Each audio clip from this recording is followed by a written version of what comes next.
Você já imaginou fazer o seu pós-doutorado na NASA? Nosso entrevistado que veio compartilhar a sua história profissional, ele é engenheiro, professor da Universidade Federal de Santa Catarina, mestre e doutor em engenharia. Nosso programa está começando e promete. Fique com a gente. Johnny, seja muito bem-vindo ao nosso programa. Muito obrigada pela sua disponibilidade, pela sua participação. Obrigado, Larissa. É um prazer estar aqui com você. Espero agregar ao seu público algum valor. Ah, com certeza. Eu adorei o teu currículo. Legal. É bem interessante mesmo, porque eu fiquei pensando, nossa, como é que deve ser fazer um pós-doc na NASA? Foi uma experiência muito interessante, uma experiência, eu diria, rara, assim, bastante engrandecedora. A NASA tem vários centros e eu pude trabalhar no centro no Vale do Silício. Onde eu estava coisa de 10 minutos de carro da sede mundial da Google, a qual eu tive a oportunidade de visitar.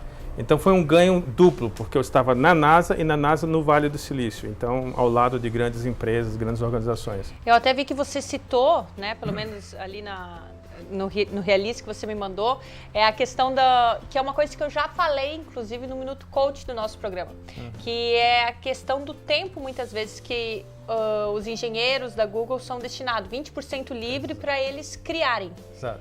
Então, realmente, isso é verídico. É interessante, Larissa, porque assim, quando eu visitei a Google, vê como é que é o Vale do Silício, eu conheci uma angolana casada com um alemão que estava trabalhando na Google. Olha só. E através desse contato eu recebi o convite, e a Google é uma empresa muito aberta para visitantes, e eu fui lá e passei meio que um dia visitando a Google. E nesse contato que eu tive com esse alemão, eu perguntei assim, vem cá, Tony, esse negócio do projeto 20% é verdade? Ele falou, é. Ou seja, você pode dedicar até 20% do seu tempo, dependendo da negociação com o seu superior, para um projeto seu, desde que você prove o potencial que aquilo tem para a empresa. Ele falou, só que isso aí é fora o tempo que a empresa se libera para mestrado e doutorado. Olha só. Então, não é à toa que a Google deslanchou no mundo inteiro, né? Porque a inovação você precisa de tempo. Exatamente. Para criar. Exatamente. E ela é uma empresa do Vale do Silício, ela foi criada, nasceu em Stanford, em Palo Alto, e a sua sede é em Mountain View, que é a cidade onde eu morei. Tá, mas me conta, como é que foi o início da sua trajetória profissional? Nós já estamos lá na NASA. O início da trajetória profissional, Larissa, eu sou formado em engenharia mecânica pela Universidade Federal da Paraíba. Me formei há muitos anos atrás, agora fez 30 anos, formei no início de 86. E aí, depois de colar grau, eu fui trabalhar numa multinacional na área de alumínio, também no Nordeste. E um pouco menos de 2 anos que eu estava trabalhando como engenheiro nessa empresa, já tinha inclusive recebido promoção, eu resolvi largar a empresa e fazer aquilo que eu digo que foi a decisão mais complicada, mais difícil, mais acertada, talvez até mais dolorosa da minha vida, que foi para vir para Florianópolis, não por Florianópolis, porque eu adoro Floripa, certo? Mas por ter uma mudança tão radical. Sim. Sair de uma multinacional, recém-promovido para engenheiro pleno, e larguei a empresa e fazer mestrado em Floripa. E eu digo, pessoal, isso é radical, porque... Até financeiramente é uma mudança? Eu estou falando de 1988. Naquela época, o pessoal fala de hiperinflação, a gente está falando de 30% ao mês, naquela época. Então, era uma coisa absurda. Mas aconteceu assim, Larissa, eu tive completa identificação com Florianópolis, coisa que também não é tão difícil assim, não, né? nem Não é um pouco. nada difícil. Hoje por causa do trânsito eu acho um pouquinho mais complicado, eu mas digo pra naquela todo mundo, época... Eu digo para todo mundo que tirando o trânsito, Floripa é maravilhosa. E aí eu fiquei em Floripa, eu terminei o mestrado em 90, fiquei como pesquisador da universidade.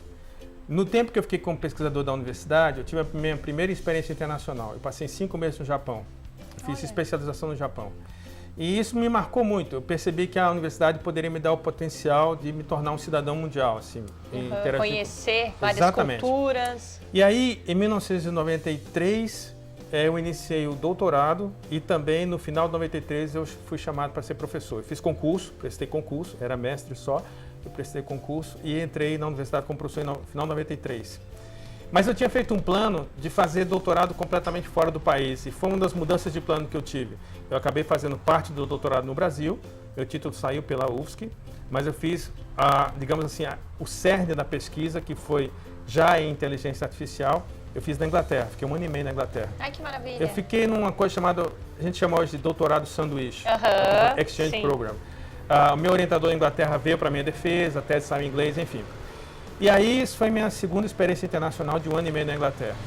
E meu doutorado, ele recebeu uma premiação na Expo 2000, Eu tive meu projeto de doutorado, foi um dos 6 projetos selecionados pela Universidade de Hannover na área de sistemas inteligentes. E quando você se envolve em muitas coisas, né, como eu me envolvi em ensino, pesquisa, extensão, eu dei cursos em empresas também, cursos de curta duração, a vida vai te levando e tal. E aí aconteceu o seguinte, em 2010, eu resolvi fazer uma parada estratégica. Eu pensei na minha vida, 2010 fazia em torno de 12 anos já que eu tinha terminado, aliás, 17 anos, quase um tempo longo que eu tinha terminado meu doutorado. E disse, cara, eu em 2011 eu vou sair para um pós-doc. Porque eu estava vendo que minha carreira estava indo muito na administração. E eu queria uma coisa mais radical. Eu sabia que eu tinha um potencial de fazer alguma coisa mais radical. E aí, Larissa, em março de 2010 eu tomei 4 decisões. E isso virou um case de auto-coaching. Ah, é? Virou um case de auto-coaching.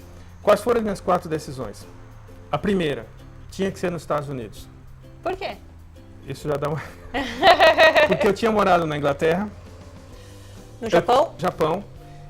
Mas a ideia dos Estados Unidos é o seguinte, eu tinha estudado um pouco da cultura americana, eu tinha conhecido os Estados Unidos de curta duração, 1 semana, 2 semanas, cheguei aí uma vez de férias para lá, e eu percebi que nos Estados Unidos, diferente da Inglaterra, a aceitação do diferente, a aceitação do estrangeiro é muito mais forte, muito mais comum, ok?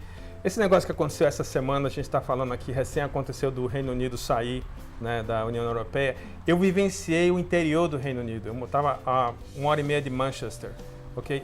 Se você pega um trem em Londres até Edinburgh, no meio do caminho a cidade onde eu morei, Lancaster. Então eu conheci um pouco da mentalidade britânica. Falei, cara, por algum motivo eu não vou para a Inglaterra agora, mas eu quero uma coisa nos Estados Unidos. Primeira decisão. Segunda decisão, tinha que ser instituição top, instituição de referência. Então eu peguei as 10 melhores universidades americanas, aí eu estou falando de nomes tipo Harvard, MIT, Stanford, Carnegie Mellon, e disse, só vou se for para essas top. Por que, Larissa? Porque o trabalho é o mesmo. Né? A papelada é a mesma, se você vai para uma pequena universidade, uma média ou uma grande. Falei, cara, eu vou arriscar, só vou para a grande. E aí a terceira decisão, tinha que ser em inteligência artificial, porque a minha paixão em pesquisa está em IA. IA é inteligência artificial, porque nos Estados Unidos pode significar várias coisas. Né? Quem é da área de pecuária pode significar inseminação artificial. Isso é uma piada que aconteceu comigo lá nos Estados Unidos. Eu falei, trabalho com IA, o cara falou, tem que explicar o que é IA para nós. E essa foi a terceira decisão, tinha que ser em IA, porque eu também trabalho com hidráulica industrial. Meu curso no Japão foi hidráulica industrial, que é uma outra área da engenharia, mas a minha paixão está em IA. E a quarta que é uma área da engenharia. Que é uma área entre engenharia e computação. Então eu sou o cara entre a engenharia e a computação, né? Complexo. É uma coisa, dizem que é um pouco complexo. Vai precisar mais 2 entrevistas. A IA é um pouco complexo, mas o objetivo da entrevista não é explicar sobre a IA. Basicamente é fazer sistemas inteligentes, porque a IA em si é muito ampla. Então, o que a gente chama de robótica é uma sub-área da IA, da inteligência artificial. Tá. Okay? Mas eu não vou falar não vamos assustar o seu público, senão o cara já está desligando no computador essa hora. Se ele não estiver dormindo, né? Mas enfim. Então a história foi a seguinte, a quarta decisão, eu tinha que sair em meados de fevereiro de 2011. Por quê? Porque quando você sai para um pós-doc e você volta, logo depois você tem que dar aula. E eu queria pelo menos 15 dias para respirar. Então essas 4 decisões me nortearam no início do processo. Eu escrevi isso em março de 2010. E eu comecei a correr contra o tempo, porque eu tinha que submeter um projeto de pesquisa para uma agência brasileira, CAPES, CNPq, até o meio do ano. E nesse processo eu descobri, eu tinha um alvo. Isso é importante dizer para o seu público, você tem um alvo. Um objetivo. Um objetivo. Eu tinha uma meta. Sempre trabalhou com objetivos? Sempre trabalhei com objetivos. E assim, a meta era o seguinte, em 99, exatamente um ano depois de eu defender doutorado, eu tive o primeiro grande prêmio da minha vida. Assim, eu fui para Stanford apresentar um artigo numa conferência de inteligência artificial, um seminário. Eu não sei se você conhece Stanford, mas o pessoal que conhece a Califórnia deve... Porque é um lugar realmente especial. Então eu falei assim, minha meta, o melhor dos mundos, era ser aceito por Stanford, para fazer pós-doc lá. Só que nessa trajetória eu descobri que a NASA oferecia pós-doc. A gente conta agora ou conta depois? Depois. O pessoal está me dando sinal. Vamos dar um tempinho pro break, daqui a pouquinho a gente está de volta. Legal.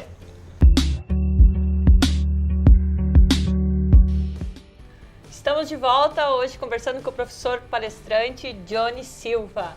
E aí você estava me contando, eu te interrompi. Certo. Como foi a história da NASA? Né? Isso. Tá, Larissa, então assim, um grande desafio que um professor tem é não falar de si mesmo, né? É um grande desafio, não falar das suas pesquisas, quero dizer. Por quê? É porque é um desafio, quando você vai fazer um contato completamente novo, você centra muito em si. Eu apliquei uma estratégia que deu errado, e eu compartilho com as pessoas uma estratégia que deu errado.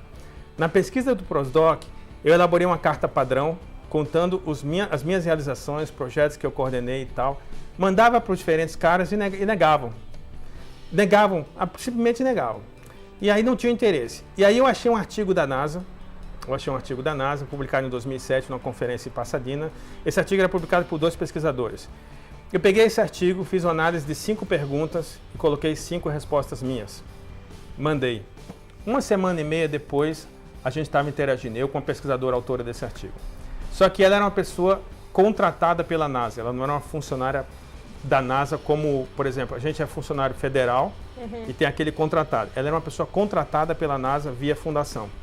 E ela não sabia se teria verba para ela em 2011 trabalhar comigo.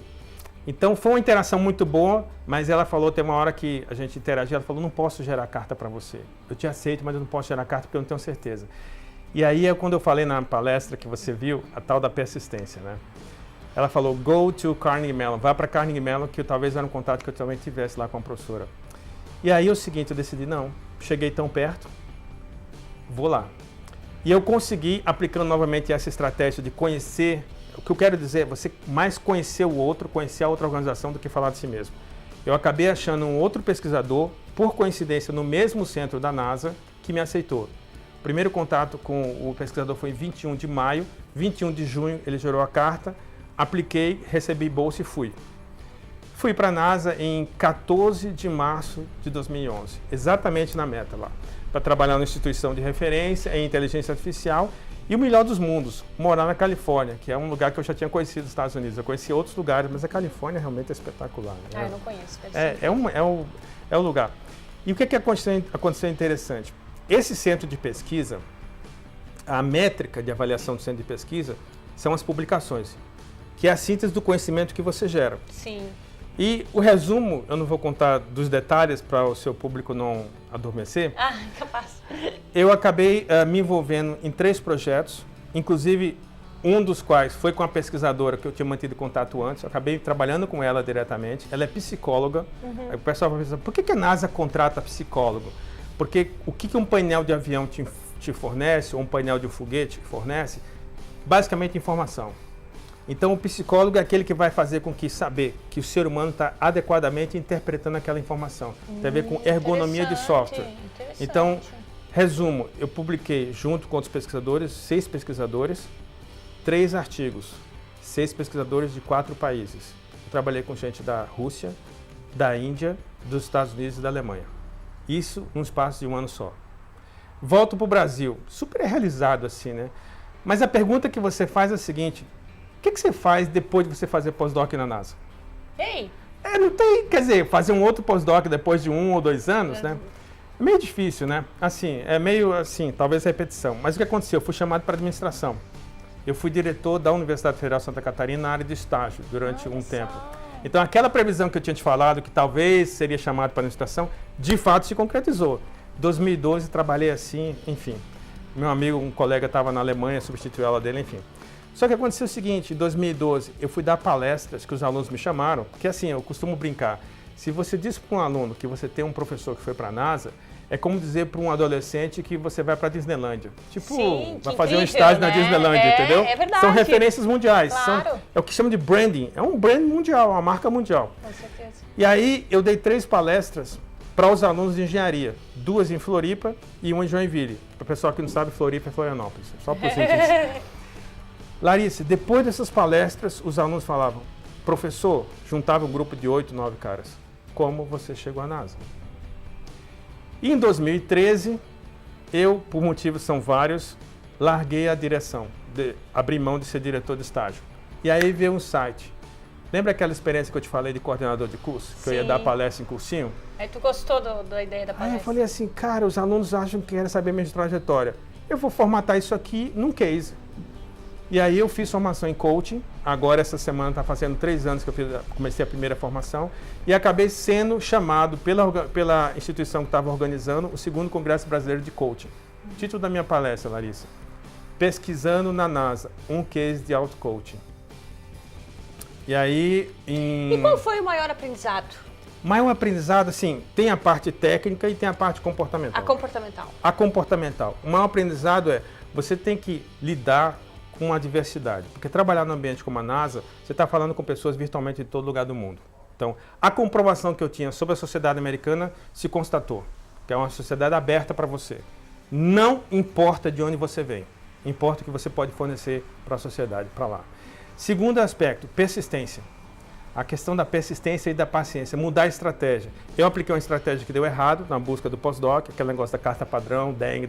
Estratégia flexível. Exatamente, você ter a capacidade de se adaptar para chegar ao seu objetivo. E é interessante, né, porque muitas vezes as pessoas, quando você tem que provocar uma mudança de estratégia, uma mudança comportamental, elas acabam desistindo do objetivo. Exatamente. Quando, na verdade, você tem que mudar o meio que você está fazendo para alcançar lá, né? E isso é muito provocativo no ser humano. Sem dúvida nenhuma. Eu costumo dizer, quem gosta de velejar, eu fiz um curso do windsurf uma vez, você mira no seu alvo e você vai ajustando o leme ou vai ajustando a vela em função do seu alvo, mas tem um alvo em mente. Eu mudei a estratégia, então essa flexibilidade. Paciência, persistência, eu trabalhei com caras muito diferentes. Então, o artigo que eu acho que foi o melhor artigo da minha vida que eu publiquei com eles, foi um artigo que a primeira versão, eu e mais 3 caras, tá? Um brasileiro, um indiano, um russo e um alemão. Imagina a miscelânea. A primeira versão estava em agosto de 2011, que eu cheguei lá em fevereiro, em agosto já tinha um artigo. Só que tinha que ter um consenso entre esses 4 caras. E o consenso só foi construído em novembro, dezembro daquele ano. Então, tudo isso era rodar versões do artigo. Só que aconteceu o seguinte, eu voltei para o Brasil em fevereiro, dia 2, 3 de março, a gente recebeu a aprovação do artigo em Journal. Então foi sem nenhuma revisão, sem nada. Ou seja, as várias interações que nós tivemos foram muito úteis para ter consistência técnica. Nada sai da NASA que não tenha um relato de outros 2 caras, que não foram os autores, e eles têm que relatar que aquilo não tem informação confidencial e que tecnicamente é válido, tem substância, tem peso técnico. Então, quando um artigo sai da NASA, já foi revisado por 2 pesquisadores da NASA. E aí, a possibilidade de ser aceito por um jornal é muito maior. Então, foi esse artigo e mais 2 artigos de conferência. Então, foi uma experiência muito rica, assim. E aconteceram coisas no caminho, assim, muito interessantes também. Tipo, por exemplo, eu vinha ao Brasil de férias. Eu consegui tirar férias no meio do ano, vim ao Brasil e tive aqui no aniversário do meu filho, consegui fazer a surpresa para ele, então preciso agregar isso aí. E outra coisa interessante que aconteceu é assim, a NASA está disposta a contratar pessoas. E eu recebi o que eu chamo de uma sondagem 1 mês antes de voltar para ficar lá. Só que por questões contratuais eu não poderia. Você não descobriu nada sobre Marte, se existe vida? Eu fiquei pensando sobre isso, né? Todo mundo pensa assim. Assim, deixa eu falar. Pesquisou algo assim? É que assim, ó, a NASA é o seguinte, a NASA é uma grande escola, tá? E uma coisa interessante que às vezes as pessoas não sabem. A NASA utiliza a sua experiência para estimular jovens, crianças a entrar para ciências. É um negócio impressionante. É um projeto de país diferente. Existe um programa americano chamado STEM, S-T-E-M. Se alguém for no Google escrever STEM, significa Science, Technology, Engineering and Mathematics. Ciência, tecnologia, engenharia e matemática. Isso é um programa estratégico do governo para atrair as crianças para a área de ciências e possivelmente para desenvolver esse tipo de pesquisa. E muitos pesquisadores e sem falar os astronautas, eles vão participar desses programas para incentivar os jovens a entrarem para o ramo de ciência, que é uma coisa super estratégica. De certa maneira, a gente faz isso no Brasil de maneira muito pontual, sem uma estratégia maior de país. Então, assim, eu não quero não faço apologia à sociedade americana, tem muitos problemas na sociedade americana, é uma sociedade dividida também, só que morar nos Estados Unidos é uma experiência única. Acho que o brasileiro tem uma relação assim, meio de amor e ódio com os Estados Unidos. Tem alguns que amam demais, idolatram, tem outros que odeiam. E é um país super complexo como o Brasil. Precisa a gente conhecer. E hoje, qual que é o desafio? Meu desafio? Pro Johnny hoje. Né? Porque você me colocou, né, que não dava para fazer outro pós-doc. E agora, o que eu vou fazer? Aí você voltou para administração, começou a trabalhar com coach. Exatamente. Eu tenho formação em coach, apliquei coach dentro da universidade. Eu tive coach dentro da universidade com o pessoal da pós-graduação, porque Mesmo depois de ter saído da direção de estágio, eu fui vice-coordenador da pós-graduação da mecânica e apliquei coach lá no projeto piloto. Teve resultados muito bons. E estou atuando também com palestras. Né? Qual é o desafio hoje, Larissa? Assim, esses mundos são mundos bem diferentes. Você sabe disso. Né? Sim, você sabe disso, eu também. Eu sou mestre em administração, também dou Exatamente. aula e também... Agora, talvez a sua área de atuação como administração e marketing ainda seja mais perto do que a sua de engenharia. Das palestras que você dá do que a engenharia. Então você pode integrar muito bem. No meu caso, aconteceram coisas hilariantes comigo quando fui fazer formação. Posso contar só um detalhe? A minha última formação em coaching eu fiz em São Paulo no ano 2014. E aí o trainer fez um exercício e às vezes o trainer me referenciava, porque é o cara que tinha me convidado para ser o palestrante do Congresso Brasileiro de Coaching. Falava assim, Johnny, nosso coach da NASA, não sei o quê. Falava meu nome. E aí a gente foi fazer uma sessão de peer coach, né? Eu com outra pessoa que estava treinando. E essa pessoa era uma psicóloga. Primeira coisa que ela sentou comigo assim, disse, Johnny, essa metáfora da NASA que você criou é muito poderosa. Cara, não vou dizer o nome dela, a figuraça queridíssima de São Paulo. Falei assim, por que metáfora? Não, porque a metáfora da NASA é muito poderosa. Aí eu falei, não, realmente eu fui lá, trabalhei, publiquei e tal, tô aqui. Ela ficou assustada. Sim! Duplamente. Primeiro estava vendo um cara que tinha ido para a NASA, segundo aquele cara estava fazendo a formação que ela estava fazendo. Eu fiz formação em Master Coach, né? Eu fiz 3 cursos de coach. E essa foi uns detalhes assim. Outro foi um cara que era professor da universidade, me conhecia da coordenação, sobrinho dele queria fazer mecânica. Aí ele ligou para o departamento de mecânica e falou, queria falar com o Johnny porque eu queria que ele batesse papo com meu sobrinho, porque era o cara que gostava de falar com jovens. A secretária falou assim, para falar com o professor Johnny agora só se ligar para a NASA. Foi na época que eu estava fora. Eu falei, como é que é? Brincadeira, né? Tipo assim. Sim, né? Então acontecem coisas mesmo, assim, meio que estapafúrdios, muito estranhos, sabe? Um negócio de NASA assim, né? A pessoa pensa que... Mas a gente é gente comum. Johnny, eu preciso chamar o Minuto Coach. Eu gostaria de te convidar para fazer o Minuto Coach. Você topa? Com certeza. Dar uma dica pro profissional que está começando ou que está passando por dificuldade? Vou tentar contribuir. Então tá, Minuto Coach agora. Ok, a dica para você é a seguinte. Digamos que você esteja numa fase da sua vida querendo elaborar um plano de 5, de 10 anos. E eu recomendo que você tenha as seguintes atitudes. Primeiro, você deve ter uma visão muito audaciosa. Na hora de você elaborar a sua visão, pense no melhor dos cenários. Essa é a primeira dica, uma visão muito audaciosa. A segunda dica, faça um planejamento e seja comprometido com o seu planejamento. Nós, brasileiros, não somos maiores do mundo em planejar. Haja vista várias coisas que a gente vê ao nosso redor, mas seja comprometido com o seu planejamento. O problema é que muitas vezes a pessoa tem visão, tem planejamento, mas não tem ação. E aí seja corajoso nas suas ações. Se você combinar a sua audácia na visão, o seu comprometimento no planejamento e a sua coragem na ação, você vai longe. Boa sorte!